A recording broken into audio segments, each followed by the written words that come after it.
Run.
The children are coming! Today's video is sponsored by Oupes. Oupes sent me a 600-watt portable power station. You never know when there's going to be a power outage and you're going to need power, or you can take this camping with you because, you know, here in Montana we do a lot of camping. So just being able to charge our phones, it can run a small coffee maker like this 5-cup one. So all you were to do, let me show you real quick since I'm here how it works. You just plug this in and then you press which output you would like to use. You could use the USB, you could use a car charger, or you can use the regular plug-in. So you put that, it comes in. So let's turn this on. I'm not gonna actually brew coffee because I got my big one. Now it won't handle a big coffee pot, but it will handle a small one. You can see here, it shows you how many watts you're using. 600 is about the max it goes to. Can you hear it percolating? Yeah. So you could brew yourself a nice small pot of coffee. If there is a power outage, you know Mama Bear gotta have her coffee. And then when you turn it off, it goes back down. So you can see, it's pretty cool.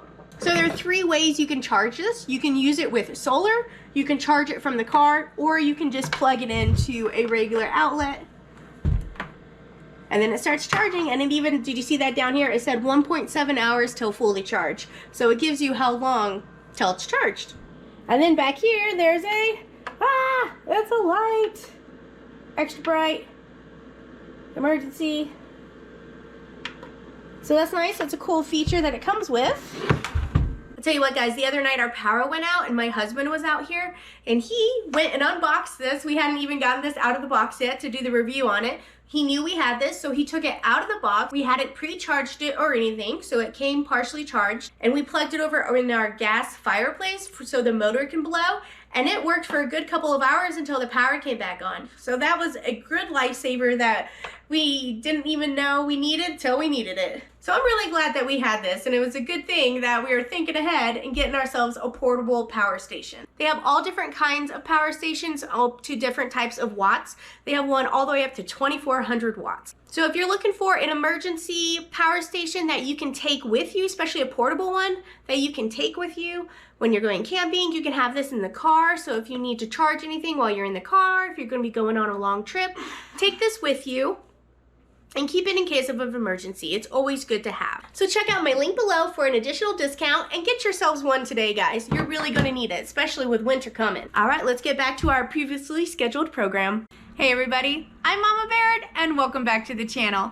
In today's video, I have another food bank haul for you. Now this is our local food bank. You're allowed to go once a day if you need to. I like to go once a week. I feel like that really helps my family of 6. It's me, my husband, our 3 children, and my mother-in-law currently. So you're allowed to get 2 portions of each. Some of the stuff is limits if they don't have a lot of it. Some of it's take as much as you can handle depending on how much they have. I feel like a lot of the food bank is underestimated. People don't go to the food bank because they feel like it's not for them. But I'm here to tell you that everybody in the community can benefit from going to the food bank. So if you're feeling like money is really tight right now, you don't have a lot of extra money for groceries, or things are just outrageously priced at the grocery store and you need a little extra help, I would like you to consider going to your local food bank. Below in the description box, I have resources listed, so if you feel like you need to go or you know somebody who needs to go, check those resources out and utilize them if you need to. The food bank is for anybody who struggles, especially the working poor or college students or the elderly who need that extra help. That's what the food bank is for everybody in the community who's feeling the pinch of inflation right now. So don't feel embarrassed or feel like the food bank's not for you, or there's people out there who's needier than you are. Like, what defines a needy person? If you're struggling and you're worried about where your next meal is gonna come, and you're worried about not having enough food to last if you have an emergency, go to your local food bank, guys. That's what it's there for. If you need any more additional support or help with recipes, I have a Facebook group listed below, so go ahead and check that one out as well. We have a lot of fun around there.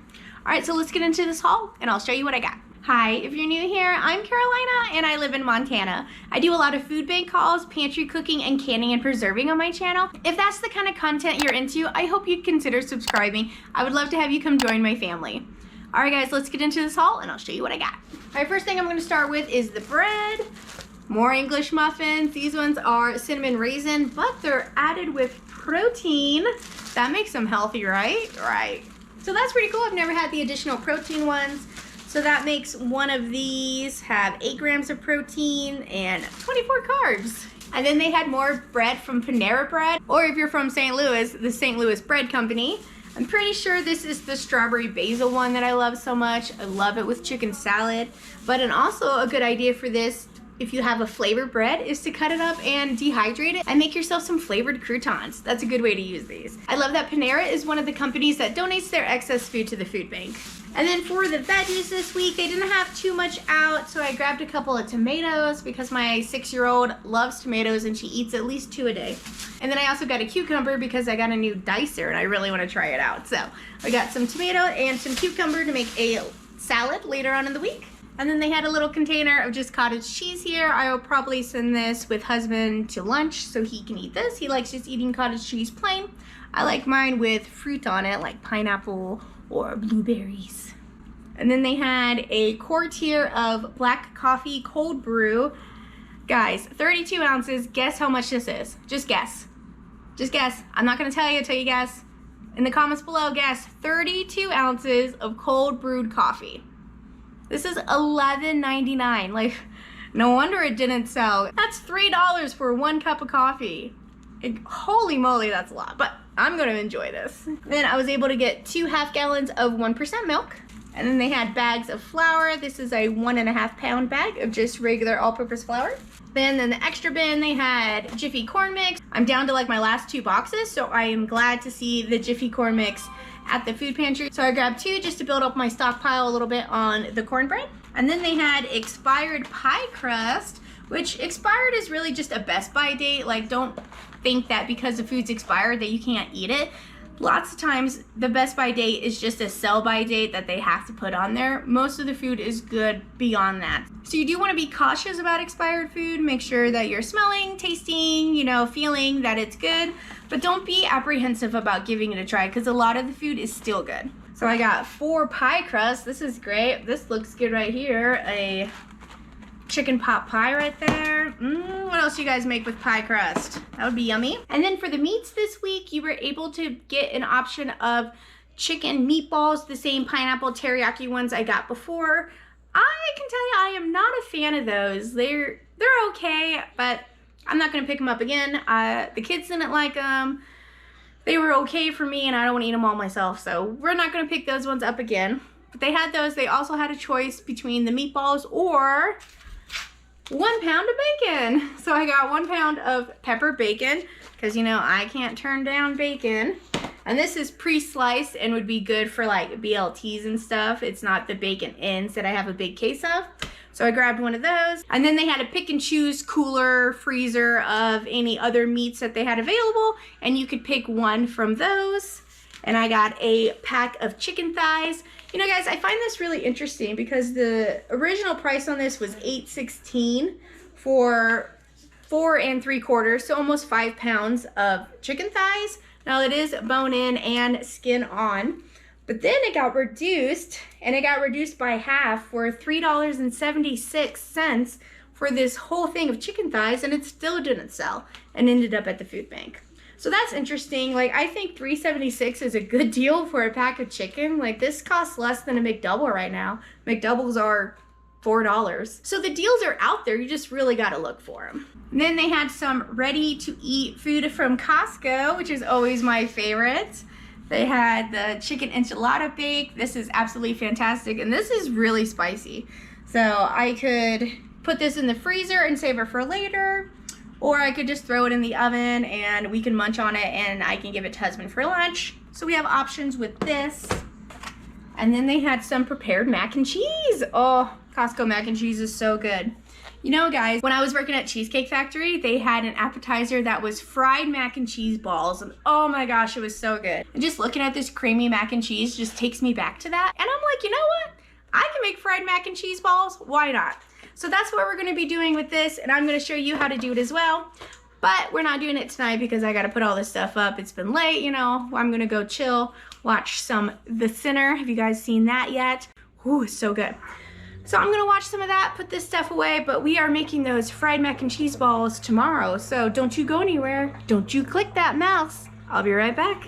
First thing I'm going to do is roll some of the mac and cheese into a ball. I mixed that extra cheese on top of it all into it, and I'm just doing about a fist size. I do wish I went a little smaller because after you put all the breading and everything on them, they do get bigger in size.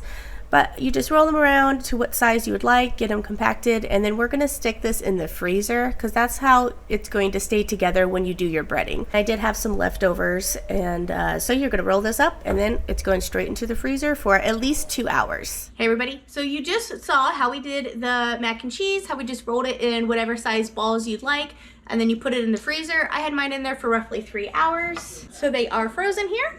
And I'm going to do the 3 bread method. So I'm going to do flour, egg wash, and then breadcrumbs. So let's get in here and I'll show you how to do that. All right, so I have 1 cup of all-purpose flour in there. And then I have some homemade breadcrumbs here. I'm gonna put in there. I'm just gonna use all of them actually. Now normally I would use panko for these, but I do not have any. And I do have regular breadcrumbs, so we're gonna use that. And then in here, I'm going to do a couple eggs. Whoa, that was a big egg. Alright, so I just added a splash of water to this, and we're just going to get this scrambled. So I am going to season my flour and my breadcrumbs here. I just have a smidgen of smoked paprika left from when I bought it in bulk from my Winco haul. If you missed that one, I can link that video below. Where I go to Winco. Wow, that did not have a thing on it. Well, that one's getting lots of paprika in there for good color. Totally meant to do that. And then I got some kosher salt here. You always want to season every flavor every step of the way. So salt, garlic powder, paprika, smoked paprika. I'm going to do a little bit of my leek powder, which is a lot like onion powder. I just dehydrated leeks and blended them up, and you have your own powder here. And then some pepper. Alright, I think that's all I'm going to add. Don't be afraid to really season it because you're not going to have another chance to season it besides some salt when it comes out, and that's it. Alright, so I got my tray liner here in my air fryer. Now normally you would fry this in oil on the stove or in a deep fryer, but I'm checking out my air fryer for this. This is a blue liner I recently got from my Temu haul. If you haven't seen that video, I will link that below. They have a lot of good stuff and got a lot of big deals going on right now. So into the egg wash, into the breadcrumbs. And then I'm going to go back into the egg wash, back into the breadcrumbs. There we go. Do our liner here. Let's do another one.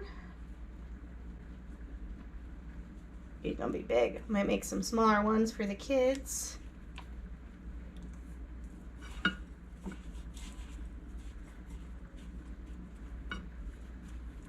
I'm going to cook these for 350 in the air fryer for about 12 minutes. So that's the cook time that I had on these. While our air fryer is going, I have some pizza sauce that I had frozen in my freezer that I pulled a bunch of stuff out of my freezer just to kind of get it used up and start going through it. So I'm going to heat this up in Chef Mike, and it's what we're going to use to dip these fried mac and cheese balls in. Those look pretty good. I'm going to top this with some Parmesan cheese.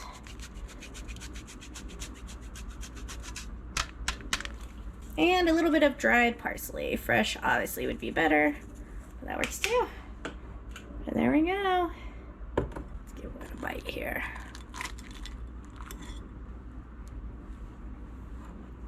Oh, guys.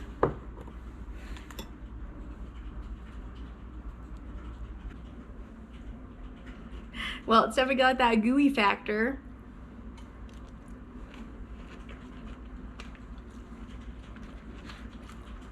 Oh my gosh.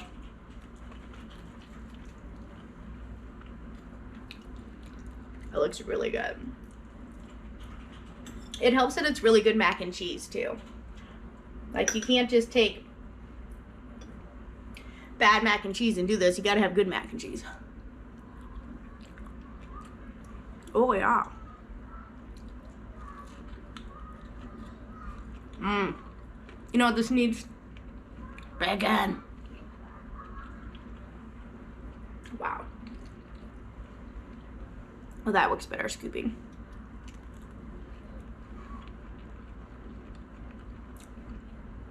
I do think it'd be better with the panko breadcrumbs, but it's still crispy.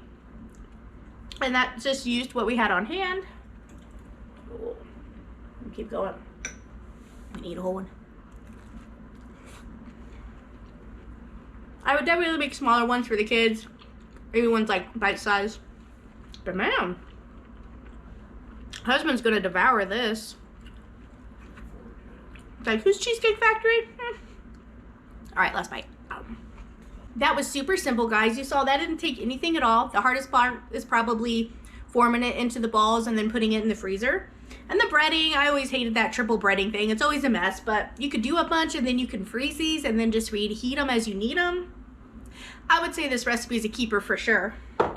That's my food bank haul that I got for you guys today. I really hope you enjoyed watching me make fried mac and cheese balls in my air fryer. I think it worked absolutely fantastic. Now, I do have a new way that you can help support the channel. I have a Buy Me a Coffee page, and that's where if you want to buy me 1 coffee, 3 coffee, 10 coffees, you know, that's where you would do it if you just want to help support the channel, if you really like the work and time that I put into making the content for you. I also have a wish list there, just a couple of things that would really help me in the kitchen, help my kids out with the homeschooling, things like that. No pressure to support me or my channel or anything. I just thought I'd let you guys know because a lot of you have been asking, so that information is below. And once again, if you feel like you need food or you know someone who does, there's also resources listed below. And don't forget to check out Oupes' portable power station. Now, this is the 600-watt one that I received. If I were to get another one, I would get this 1200-watt one though, because look at all the stuff that it can run. A blender, coffee maker, TV, mini fridge, and that's kind of the stuff that you would need to run in case of emergency. So don't forget to use my link and check them out for an additional discount. Thank you so much for watching, guys. I'll catch you next time on Mama Baird's.